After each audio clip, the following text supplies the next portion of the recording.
Om du är ute efter att bara köra igång, bara måla på, då rekommenderar jag den här typen av block.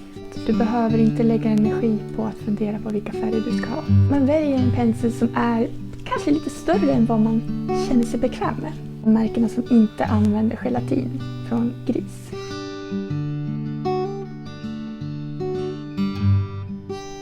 Hej och välkommen!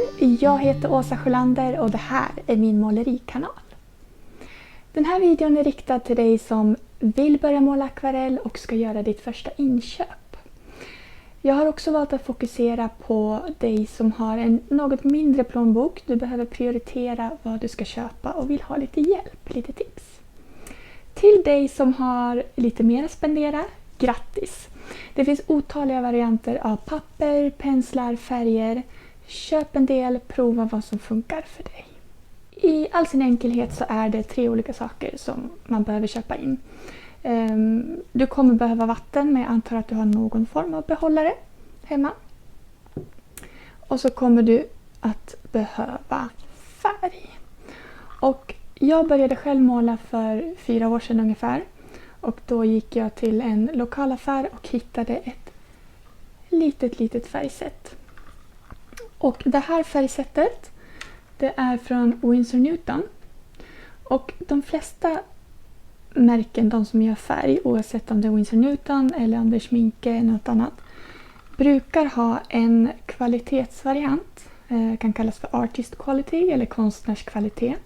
Och sen har de en studiovariant. Och Winsor Newtons studiovariant kallas för Cotman.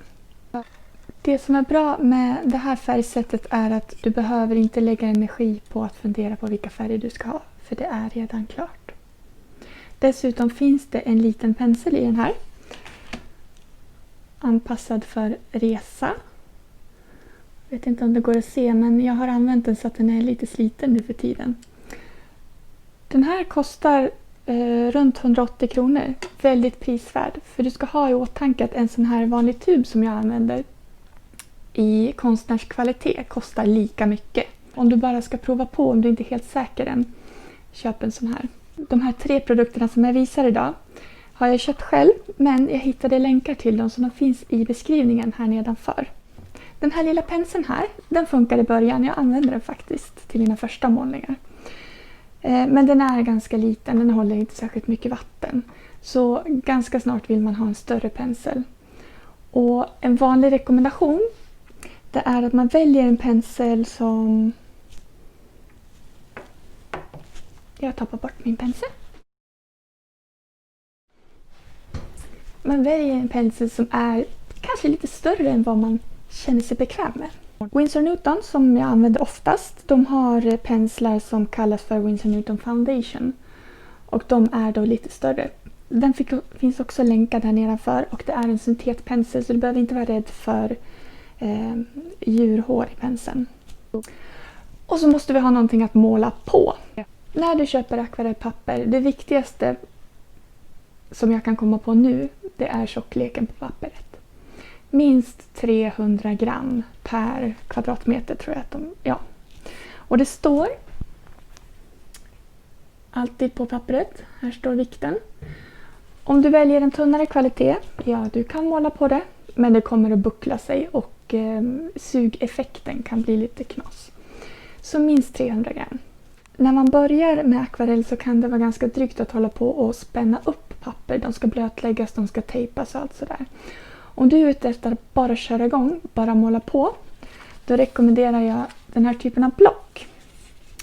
Men alla block är limmade på ett eller annat sätt. Det kan vara på en sida, det kan vara på 2, 3 eller 4. Jag rekommenderar 4. Den här är det.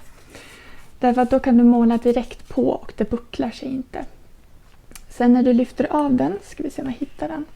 När det har torkat och sådär, så brukar du leta upp ett litet hörn som inte är limmat. Då använder du en skalpell för att skära loss.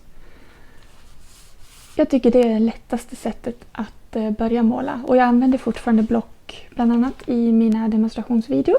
Men också när jag sitter och övar. Och det här märket är Fabriano. Den finns också länkad där nere. Alla akvarellpapper är impregnerade kan man säga med gelatin för att de ska suga åt sig färgen. Men Fabriano är ett av de märkena som inte använder gelatin från gris. Så det kan vara bra att veta om du inte vill använda. Och när vi ändå pratar om veganska produkter.